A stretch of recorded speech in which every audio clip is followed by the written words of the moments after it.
ৰাজ্যত অৰ্ণময় বৰা কাণ্ডৰ পুনৰাবৃত্তি সোণাৰীত সকাম খাই উভতি অহা ৫০ ঊৰ্ধৰ মহিলাক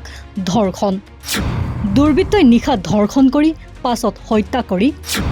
পথাৰৰ মাজত পেলাই থৈ যায় এগৰাকী মহিলাক ক'ত হেৰাল নাৰী সুৰক্ষা কোন দিশে ৰাজ্যৰ আইন শৃংখলাৰ পৰিস্থিতি হয় ৰাজ্যত পুনৰ অৰ্ণময় বৰাৰ সৈতে সংঘটিত কাণ্ডৰ দৰে পৰিস্থিতিৰ সৃষ্টি হৈছে সোণাৰীৰ কাকতিবাৰী পথাৰত এগৰাকী ৫০ ঊৰ্ধৰ মহিলাক ধৰ্ষণ কৰি হত্যাৰ অভিযোগ উত্থাপিত হৈছে বৃহস্পতিবাৰে নিশা একেখন গাঁৱতে সকাম খাই ঘূৰি অহাৰ অৱস্থাতে দুৰ্বৃত্তই ধৰ্ষণ কৰি হত্যা কৰে বাউৰী উপাধিৰ এগৰাকী মহিলাক ঘটনাস্থলীত ইতিমধ্যে কাকতিবাৰী আৰক্ষী উপস্থিত হৈ তদন্ত প্ৰক্ৰিয়া আৰম্ভ কৰিছে কিন্তু এতিয়ালৈকে কোনো দুৰ্বৃত্তকে কৰায়ত্ব কৰিব পৰা নাই আৰক্ষীয়ে কাকতিবাৰী পথাৰত পথৰ পৰা প্ৰায় ৫০ মিটাৰ নিলগত উদ্ধাৰ হয় মহিলাগৰাকীৰ মৃতদেহ কাকতিবাৰী থানাৰ পৰা মাত্ৰ ১.৫ কিলোমিটাৰ নিলগত কেনেকৈ এই বিভৎস ঘটনা সংঘটিত হ'ব পাৰিলে দুৰ্বৃত্তক কৰায়ত্ব কৰাত আৰক্ষীৰ ভূমিকা কি হ'ব তাক লৈ প্ৰতিক্ৰিয়া প্ৰকাশ কৰিছে গাঁওবাসীয়ে থানাৰ প্ৰায় ১ কিলোমিটাৰ নিলগত যোৱা নিশাই একেখন গাঁৱৰ সকাম খাই আহি থকা প্ৰায় ৫০ৰ ঊৰ্ধৰ মহিলা এগৰাকীক আমি সন্দেহ কৰিছোঁ দুৰ্বৃত্তই তেখেতৰ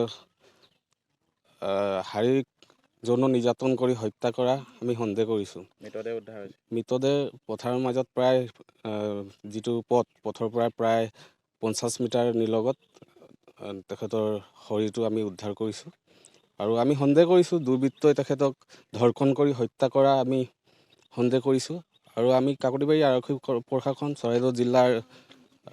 আৰক্ষী প্ৰশাসনক আমি আমাৰ তৰফৰ পৰা দাবী জনাইছোঁ অতি শীঘ্ৰে দুৰ্বৃত্তক কৰায়ত্ব কৰি উচিত শাস্তি প্ৰদান কৰিবলৈ আমি আহ্বান জনাইছোঁ ঘটনাটো কি হ'ল ইয়াত ওচৰতে আছিলে দহা খাই আহোঁতে ইয়াৰ পৰা কি হ'ল কেনেকৈ কি ইয়াত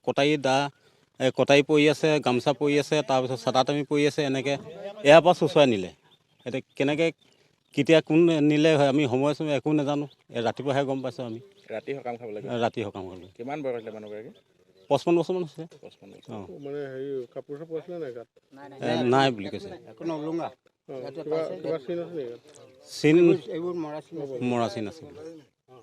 আছে আমাৰ এই তেখেতে গৈছিলে ৰাতিপুৱা মই শুই উঠিছোঁ তেতিয়া কৈছে যে বোলে এইটো বোলে তহঁতৰ বৌ পৰি আছে বুলি কৈছে তো মই বোলো কি হৈছে কি কথা আমিতো নাজানো সকাম খাবলৈ গৈছিলে বুলি কৈছে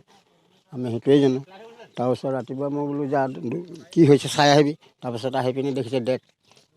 তাৰপাছত আৰু ঘৰৰ নিজৰ ল'ৰা আৰু উঠাই পিনি লৈ গ'ল আগত কাৰোবাৰ লগত হাই কাজিয়া আছিলে নাই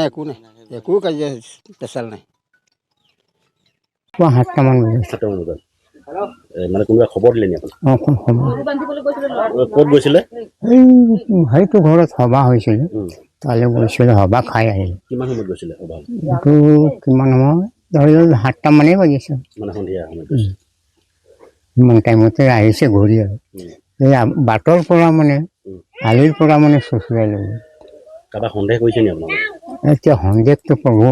মানে কেনেকৈ কম মইতো ঘৰত শুই আছোঁ সেইদিন কেতিয়া মুখি চুকি আনিছে সেইটোৱে ক'ব পাৰোঁ এতিয়া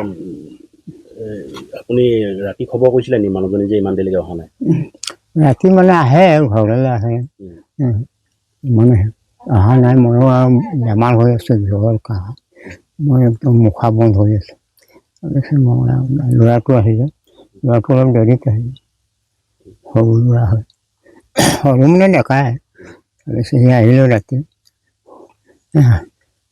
ভাত পানীটো ইফালে খাই আহিলোঁ আহি শুলে মোক কৈছে দেউতা আছ মই ৰাতি কেলৈ কৰিলোঁ বুলি মই তাকো ধমকি লগাই মাক গৈছিলে মই গৈছিলোঁ মানে সকামৰ ঘৰতে থাকিলে বুলি ভাবিলে নেকি আপোনালোকে এতিয়া কি ক'ব এনেকৈ মানুহ থাকিবই যায় বুঢ়া বুঢ়ী এতিয়া আৰক্ষীয়ে লম্পটকেইটাক কৰায়ত্ব কৰি তথ্য প্ৰমাণ গোটাই আদালতৰ জৰিয়তে কেনে শাস্তি বিহিব তাৰ প্ৰতি তীক্ষ্ণ নজৰ থাকিব সোণাৰীবাসীৰ